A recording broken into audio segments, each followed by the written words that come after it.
All right, Devin, to end this episode number 42 of the Super Game Brothers podcast, we are going to look forward just a little bit at the year 2025 and just talk about our top 10 games plus a few expansions that we're most excited for that are coming out this year.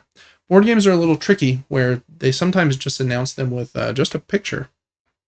A little bit different than video games, which we also talk about on our podcast, where you usually know about those like years in advance, and they're like, here's 5 trailers.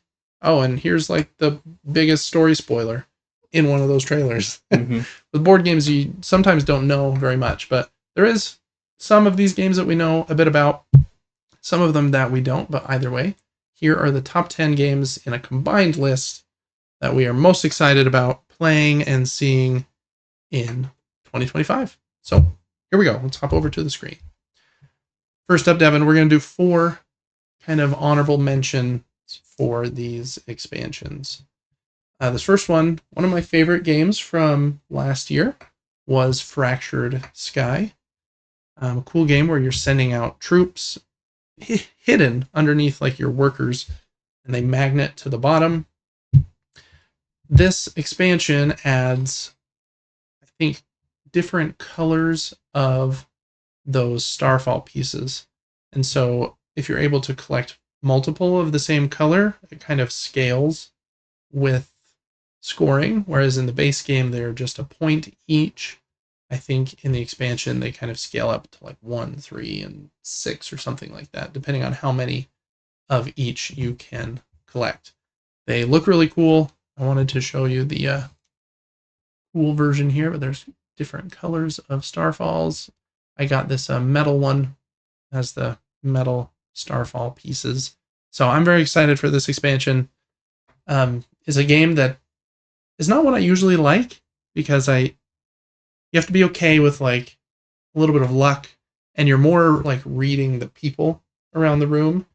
You're never going to know perfect information about everything that's on the board. I'm making my best guess here, and I might be bluffing a little bit over here on the board and doing some other things like that. It's just kind of, what's the word? Raucous fun. So that's a Fractured Sky Rift. Devin, you've played the base game. Do these? I have. I hardly remember. It's been a while. I remember the little casing for these pieces. Yeah, very cool looking board that you have. How do these rainbow looking metal Starfall pieces suit your fancy? I like them a lot. I really love the gold ones and the red ones. Yeah, looks like there's 4 colors maybe. Yeah, very cool. Here's some of the other pieces. Let me see if I can just show you a picture of what the game looks like. So you're sending your ships out to these 10 locations on the board. If you send the most troops that are underneath your ships on these magnet tiles, then you win the location and will get the Starfalls there. Even if you don't, you get some stuff, some resources or something. It's a fun game. A little bit pricey, but for like huge like miniatures and magnets and like these custom trays and crazy stuff, it's kind of worth that in my opinion. So that's Fractured Sky Rift, the first of a few expansions here that we're excited for in 2025. Okay, next up is an expansion for one of the most famous hobby board games of all time, and this is the Homeland expansion for Root. And for some reason it keeps scrolling up to the top for me, but here we go. The Homeland expansion was kind of surprising in that they had teased this frog and the bat factions for a little bit, and then when they did release this Kickstarter, they said, surprise, there is a third faction in there as well. And the factions seem really cool. I purposely haven't done like a lot of reading into them. I feel like this company, Leader Games, does more development than a lot of companies, where they will really change things even up until the game is like fully released. So I imagine there will be some tweaks and gameplay balancing that will happen. So I don't want to read too much into them, but love the frogs. Devin loves himself some bats. I sure do. So cool animals. And I like how they undersold and over-delivered. Yeah, very cool. Like 2 factions, just kidding. And the pledge here comes with the expansion, a new deck of cards that you play with, and can like swap in and out, and the Hirelings pack for the Homeland expansion as well. So good value, cool cards. Also, And look at that frog meeple. it's excellent, Meeple. I think there's also a new map that comes with this expansion as well. Yeah, the Marsh map or the Tricky Gorge map. It must be double-sided. So 2 new maps, 3 new factions, and a new with hirelings and a new base deck of cards. Lots in there. So very pumped for that one. That's like late this year. In fact, I wouldn't be surprised if it was pushed to 2026, but we'll cross our fingers that this November 2025 date is accurate. So that's expansion number 2. Next up, this probably was, I don't know if it's my favorite, but one of my favorite games of last year was Reload here. This worker placement game called Harvest. I think it hits a great balance of being just above an entry-level game, but also having quite a bit of thought and even some variability in the game. This expansion adds a sideboard that is this fall festival. It's kind of like a, what would you call that, carnival kind of idea, where you can get some extra cards, get some pies and that kind of stuff. I'm very excited for Harvest.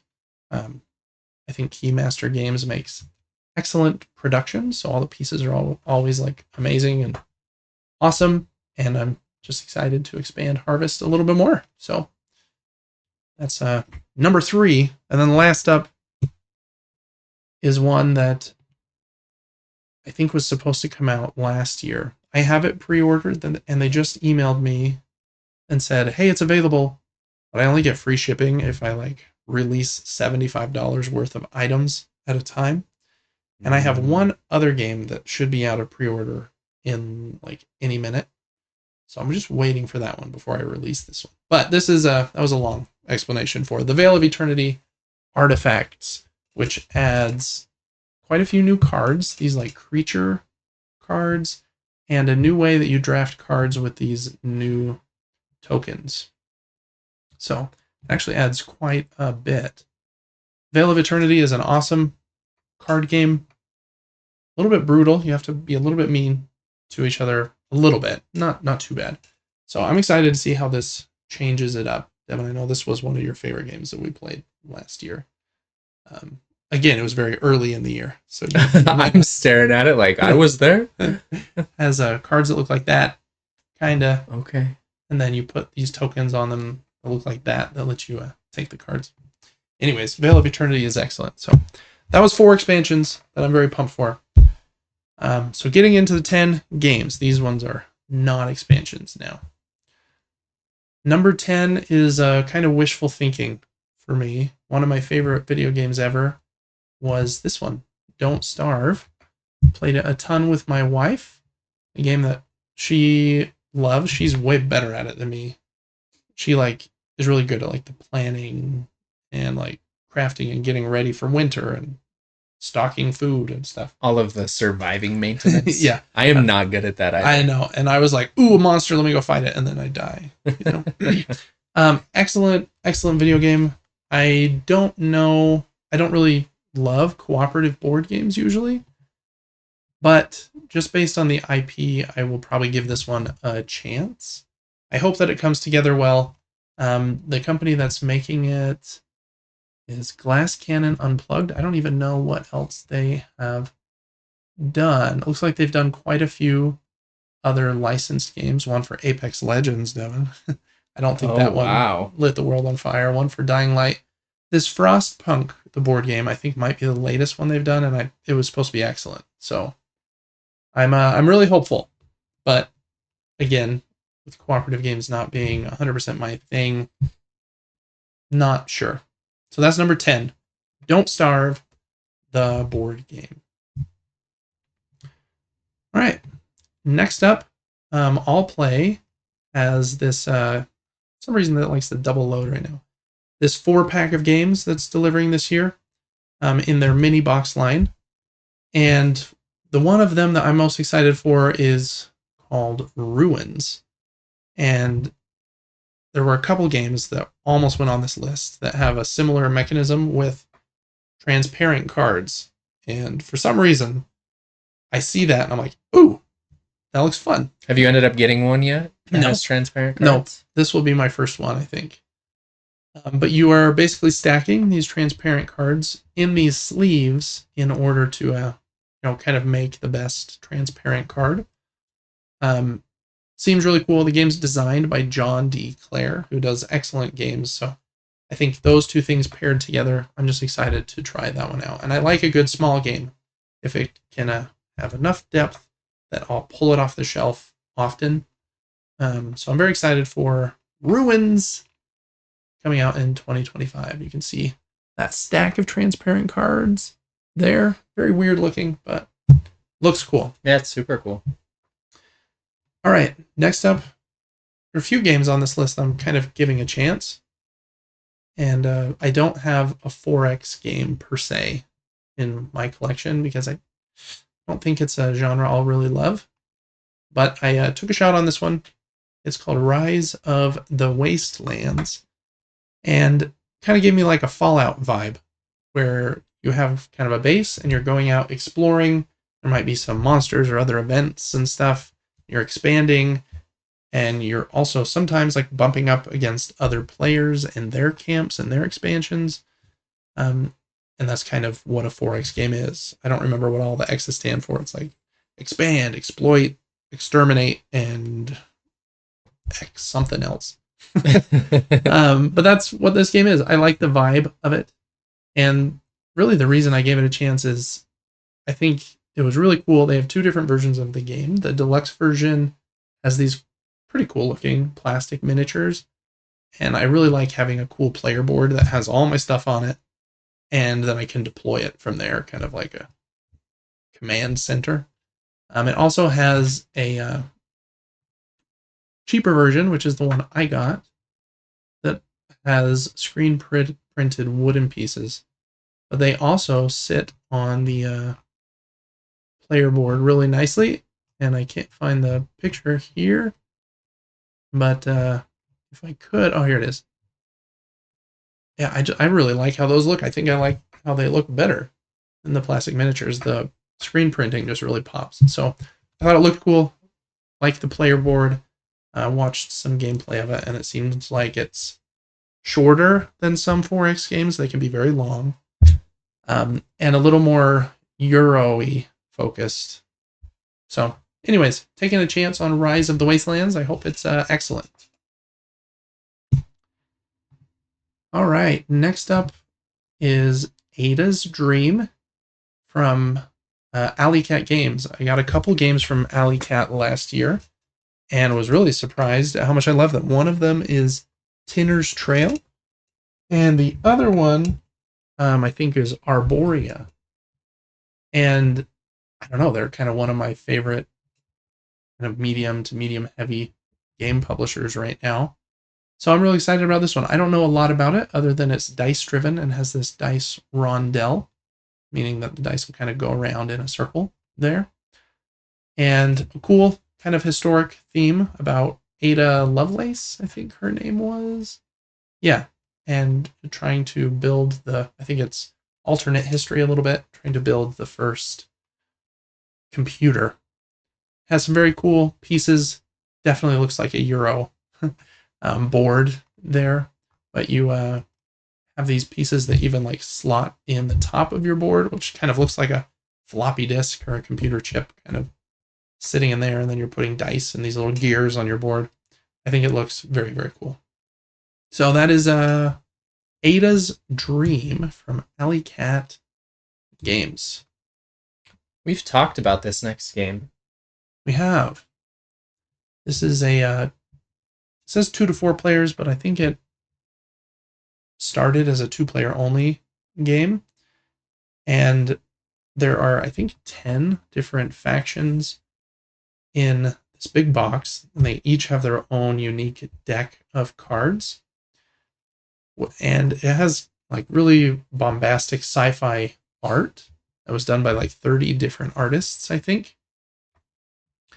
But behind all of that is what looks like a very cool, like head-to-head card game with a little bit of bluffing then also like some strategic play as well. Very card focused, kind of gives you like Dune vibes with some of the factions. And how it works is, let me see if I can see a picture of like your player area. Maybe not. But in front of you, you kind of have these two sections where, oh, maybe it's here, play the game. Nope, I already scrolled past that. How to play. There you go. You're playing cards next to kind of your main deck, and you can play them, I think, to the right or the left. One of the areas is called the Forge, and the card goes there face down with this kind of timer on the back. And the cards have to be like built in that forge. Depending on how strong the card is, it will take more and more turns for it to be built. But some of the cards that have the same back are called echoes. And I think it's the first person to get some number of echoes wins. An echo only takes 2 on that track to build. And so when someone puts a card down there and starts cranking up that timer, you have to decide, which of those cards am I going to attack? Do I think that he's bluffing with that one and it's actually an echo that I need to destroy so he doesn't get these end game victory points? Or is it some card that's going to hurt me later? So there's a bit of bluffing in there. I like sci-fi a lot, so I think the theme here seems really cool, but it does seem like they focused a lot on that like head-to-head kind of card play. And I don't always want a head-to-head card game, but this one looks cool. All right, that was number, what was that, 6, Devin, or 5? I believe it was 6, yes. Okay. Next up is a slightly simpler game than some of the others we've just barely looked at. This one's called Apothebakery, the Culinary Alchemists. And again, when we get down here, you'll see I just really love a player board that has all my stuff organized on it. I don't know why I love that. Everything has its place. It's one of the things I like most about board games. Just reminds me of like an inventory system in a video game or something where it like keeps track of everything for you. If I get to do that in front of me, I like that. This game has a little bit of that, but there's also a first phase in the game where everyone reveals a card. I think if you reveal one that's the highest, you get to draft from the cards at the top section first. So there's a bit of like that surprise or that simultaneous selection. And then you're getting these, it has this very like cartoony art style, which I don't mind. It looks cute. Has cute cakes and things. And you're using the cards from that initial phase of the round in order to kind of get resources and contracts for different people that need like potions made for them. So they're like heroes off doing stuff, come and stop at your apothebakery for you to make them special cakes that will heal them and stuff. And it has a very cool player board. That does look nice. Where you are tracking all of your potions that you're making and all of your like upgrades and stuff. So this one, I think the components kind of pulled me in a little bit. Has these cool, let me see if I can pull a picture of them up. Maybe I cannot. These awesome acrylic potion pieces. Those ones that they're showing are not the acrylic ones, but anyways, very cool pieces. It seems like after watching a few gameplay videos of it, that it might have some really good legs to stand on, but pretty simple as well. So that's Apothebakery. I think that one delivers in April, so not too far out. Okay, Devin, at the top of this video, I mentioned that sometimes you don't know anything about a game other than the picture. Right, yes. That is the case for this one. Has this cool, what kind of reminds me of like Stranger Things, but less monster-like, like 80s, 70s, 90s, whatever vibe. Such a cool time. Like the arcade cabinet there. This game, I think, looks really cool because of that theme, but the main reason I'm excited for it is because it is designed by Danny Garcia, who is quickly becoming one of my favorite designers. He designed Arborea, that I just talked about a minute ago, that I really enjoyed this year. and also Daitoshi that I just got a couple of months ago and also really enjoy. So he makes pretty meaty games. I'm wondering if this one's going to be slightly simpler than his other games just because of like the way that the art looks. But maybe not. It does say 40 to 80 minutes, where both of those other games that I just mentioned are like 90 to 120.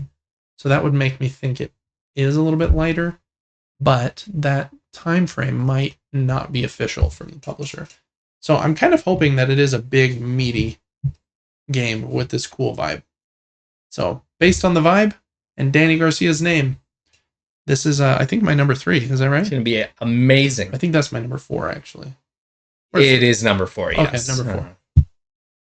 All right, Devin. Next up at number 3, this is Deep Regrets. Yeah, one that's getting a lot of buzz right now. It's kind of like Dredge, the board game. I think he was very much inspired by that, and pretty cool. I think it's this one guy, Judson Cohen, who I believe he does all of the art and the game design, which seems like a lot of work.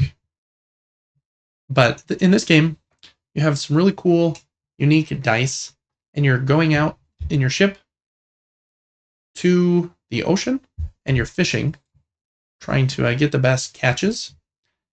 And you have to decide like how much risk are you okay with of going mad. You can stay out longer, but your like madness track will start to go out.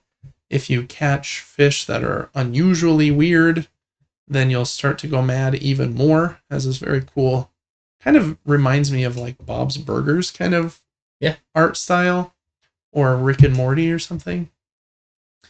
And so if you start to let yourself go insane a little bit, then I think you can catch more, what's the word? Exotic? Yeah, like exotic and rare types of fish that are more valuable. Where you're trying to get, I think, points at the end of the game. But if you are the one that goes most insane, then you lose your most valuable fish at the end of the game. So you don't want to go more insane than everyone else, but a little bit might be okay. I remember talking about this on crowdfunding. It looks amazing. Yeah, it does. I really like the vibe. I hope that the gameplay really holds up, but it has an awesome vibe. I really love these dice that look like bobbers that go on a fishing line. They're just like a 4-sided die, but love that touch. So, Deep Regrets. Excited number 2 has 2 parts. It does. Yep. I'm cheating a little bit here with 2 games here in the same series. This is the Dice Throne series. This Marvel Dice Throne Missions was supposed to deliver a few months ago, but it is going to deliver here at the end of this month. So, cheating and putting this part in. I'm excited for this part because, again, I don't really like cooperative games, but this, where is a good picture here? Oh, this is way cool. Throwing the X-Men in there. Yeah, we can talk more about that another time. I just got the missions section, and I wanted to show a mission board. Oh, here they are. Here are the mission boards. I think there are 20 mission boards that come in each, or that come with the missions pledge or expansion here. And you choose a mission, and they have 2 sides. On one side, you set up, and there will be like a bunch of minions that you have to fight, and you fight them just like you're playing Dice Throne, and it's quick and fast and smack, smack, smack. Then you flip it over once you have completed that side, and you get to the boss fight, and you fight some Marvel villain. It might be Green Goblin or Mysterio.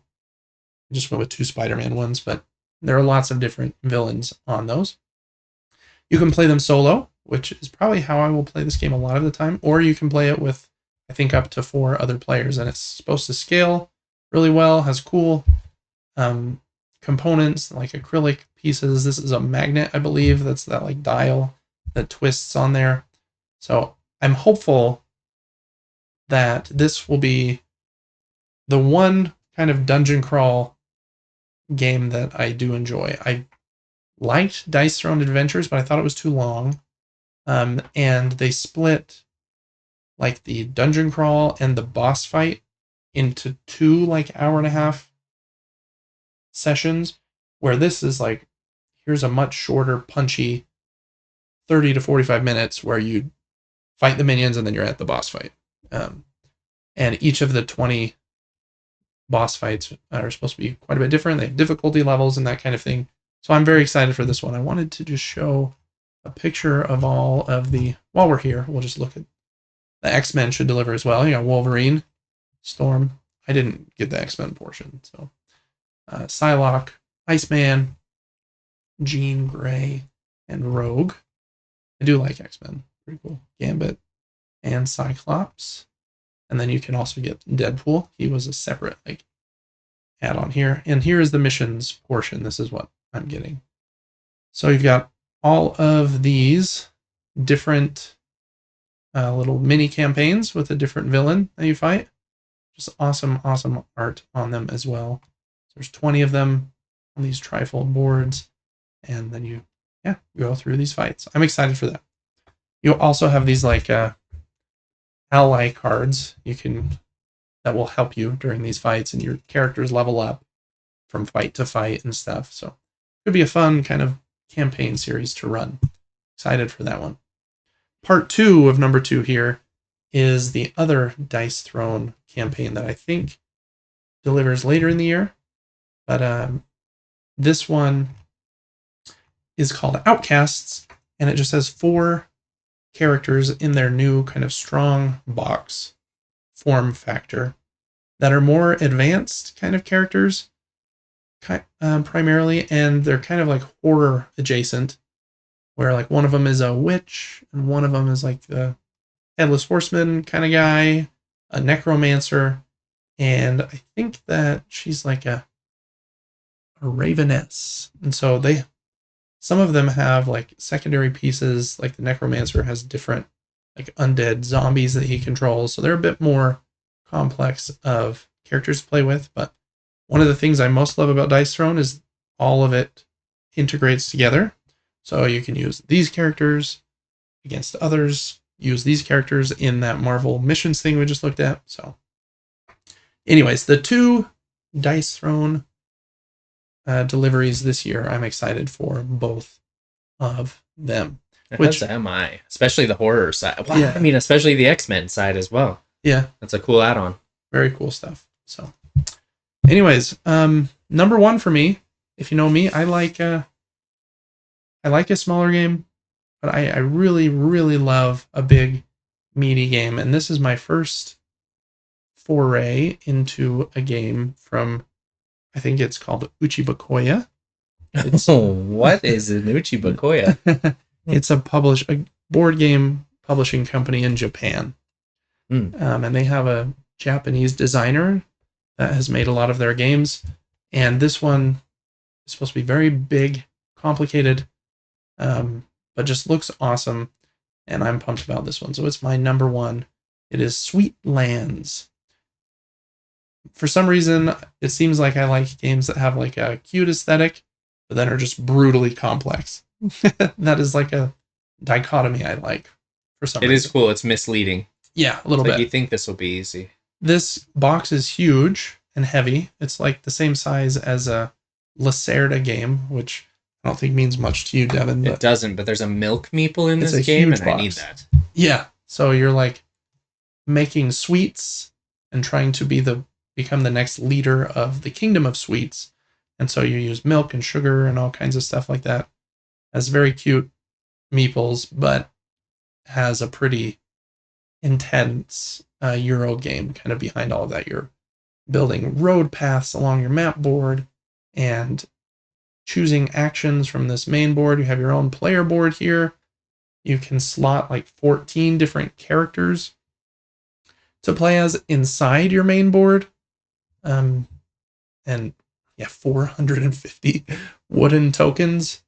It's just a big box, lots of stuff in it. Very complex game. I think it's about a 4 out of 5. Ooh, I don't think I've ever played one that complex. You have not. I think you've played a 3.7 or 8. But this is a step up above that too. So Anyways, that is Sweetlands at my number 1. Very excited for this one. I think it's, yeah, look how big that box is. Big box. I think it's late, yeah, September is the estimated delivery for that one. Amazing. So 2025 looks like it's going to be a good year for board games. Most of these ones are just ones that, you know, are delivering to me and that I know about. There will probably be many a surprise. Surprises are much more common in board games than they are in video games, I feel like. So it'll be cool to see if some others sneak on and we enjoy them more. But I do think a lot of the ones in this list will be some of my favorite games of the year. And that's going to do it for this top 10 list here on Gaming Top Down. Thanks so much for watching, and we'll see you on the next one. Thank you so much for watching this video. As most of you know, Gaming Top Down is an independent endeavor. I don't accept money from publishers for previews or opinion-related content, but there are a few ways that you can support the channel and help me keep the lights on. Liking this video and subscribing to the channel helps me to grow. If you're thinking of getting a game that I covered in this video, please click the affiliate link in the description of this video. It helps to support me and doesn't add any cost to your purchase. I also do a weekly gaming podcast where I talk about the board games that I'm playing along with my brother. You can check that out on Apple's podcasts and on Spotify. And you can also get that podcast 3 days early over on our Patreon. You can follow the Patreon at patreon.com/supergamebrothers completely for free. But if you do support us over there, you get some extra perks like being able to write into the show, getting early access to the show, voting on the games that I'm going to cover and review, and lots of other fun stuff. Thanks so much for your support, for liking and commenting on my videos. You really are what helped keep the lights on for me. Thank you.